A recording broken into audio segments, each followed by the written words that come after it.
Okay, here's your fingerprint. Now the drag is that it was great that you sent the 3DM that you were working on.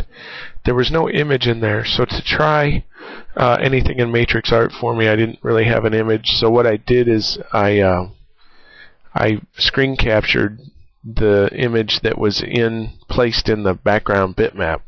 I have no idea if that hurt the image quality-wise or not. Or if this is kind of what it looked like. This would work in matrix art, but the problem is that the resolution isn't the greatest. In other words, we can see the actual pixels, and the line is really made up of just a row of pixels.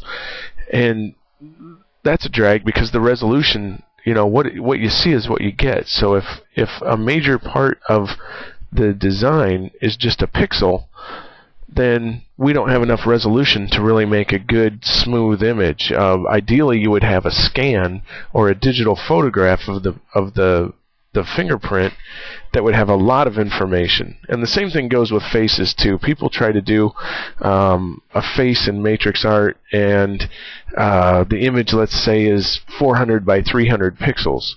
Well, in the image, then someone's head might be just 50 pixels across, and to give something as complex as a human face just 50 pixels, it's just not going to be that good. So there's my speech on that. Now, looking at what we have, what we're trying to do here is to get this so that we have a lot of contrast to the image, and we get just the linear feel of the fingerprint. So what I did is I took this image, okay, and I went ahead and I took this actually in DG and used contrast, but you could do it in any program. And I pushed the contrast such that this turned into a black and white image. So I have just this linear feel to it, and you can actually see the swirls. Now I went ahead and Googled fingerprint, and if you could, what you'd want to do is if you have this fingerprint for this actual, the one that you had, and you can scan it at a higher resolution. Here, let me go to 1:1 on this thing, so I'll go actual size. And here you can see I have way more information, and we'll try this one and see how it works, but that's what you're looking for. You're looking for this much resolution as opposed to this much resolution, if that helps you. Okay, so there's that. Now, without trying to confuse the issue, the one I'm going to use for matrix art is the original one that has a little bit of softness to it, not the super contrasty one. I'm going to show you what I use that one for after I do the matrix art thing. So let's head on over to matrix, and here's just a rounded rectangle that I have as the surface, and let's go to art, and we'll go and throw this in here like so, and I'm going to go ahead and hit load profile, and I can't move this so you can't see it, but I'm picking flat, the one that's called flat. And I'm going to have to scale this out a little. Oh no, I can raise it up. There we go. And I'm going to make this so that it has no thickness basically at all. 0.04 positive. Okay. And let's go over to picture then. Oh, my resolution right now is 20, and that's probably plenty. So if you switch this from 10 to 20, don't forget to hit update resolution. Okay, at this point we'll go ahead and hit load bitmap, and let's do, what is that, 288. Okay, so there's my snag picture, 288, and that's going to load here. And the first thing we want to do is fill the shape. So I fill the shape. And really for matrix art, this is backwards. We don't want the white to come up and the black to stay down. We want a flat field and the fingerprint to come up. So what we'd really want to do is invert the bitmap so that now that's staying down and the fingerprint's being raised up. At least that's the way I see it. Okay, we probably don't need this to be a millimeter tall because you have no idea what's going on. So I'm going to take this down, and the minute you get really shallow, it looks really good, but it's only 0.13. So let's go up to about 0.3, and then let's head over to effects. Now the first thing I'm going to do is go to blur amount and see if blur is going to help this at all. And I think it does. Depends on how much blur you want to get. Maybe even low is good. And then at that point, what we're going to do is change the contrast, because you can see in here where it has this kind of outline, this edge, and that's where a different color exists, a different amount of luminance. So let's go to high end, and as we move this down, let's do low end first.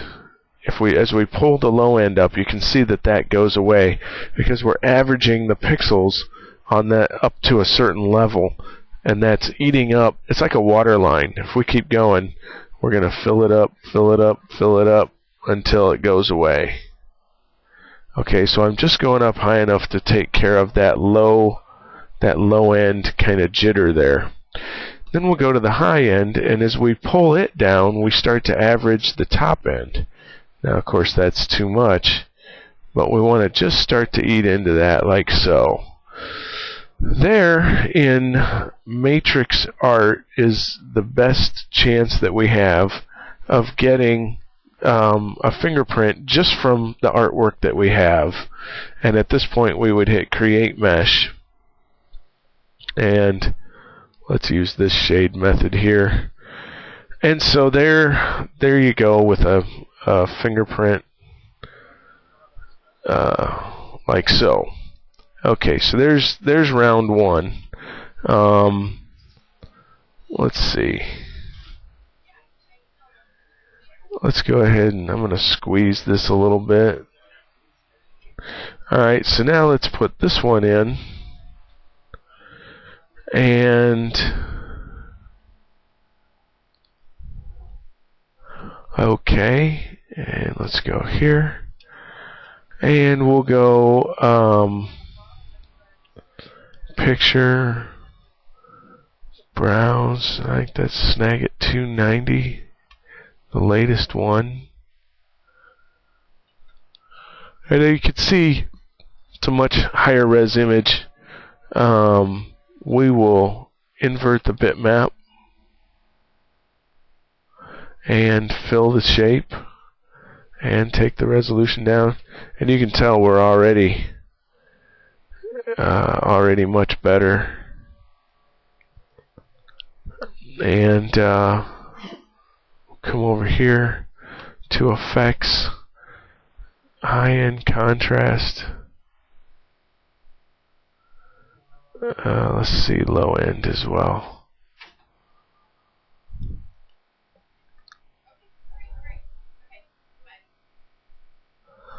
Back to the height. And the other thing was an amount of blur.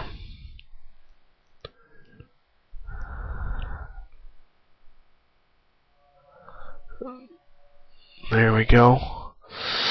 And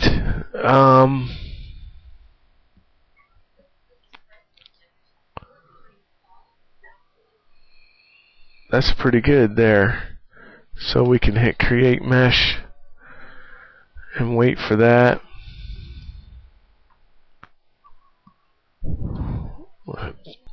Okay, so here's shade.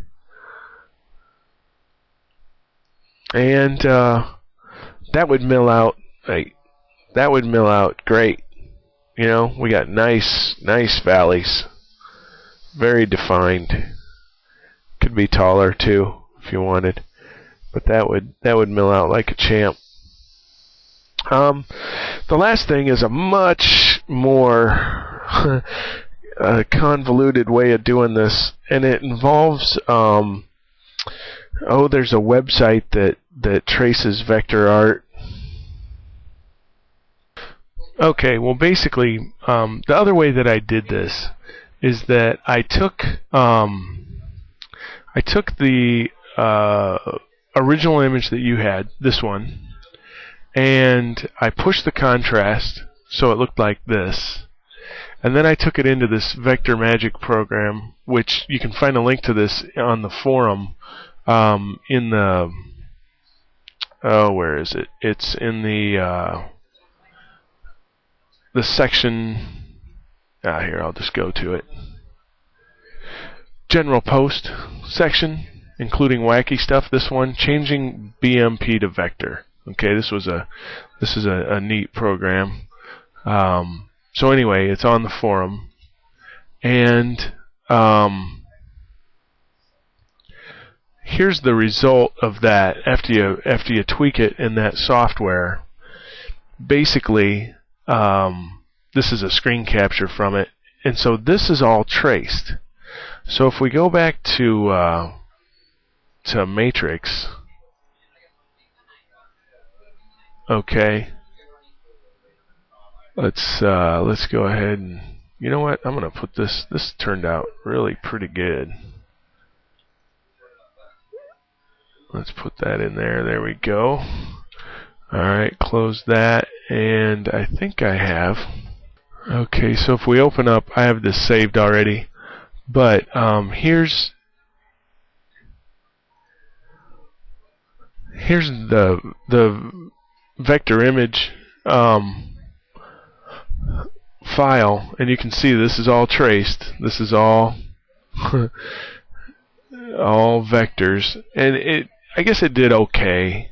The nice thing is that this is a sure thing. It's extruded and it's sharp, and this would mill within reason, but it definitely doesn't have, you know, as you zoom out, it has the linear feel that we're looking for, but it is a bit broken up, and it's all because really how good the image is of the fingerprint. That's the real key there. So I hope this helps.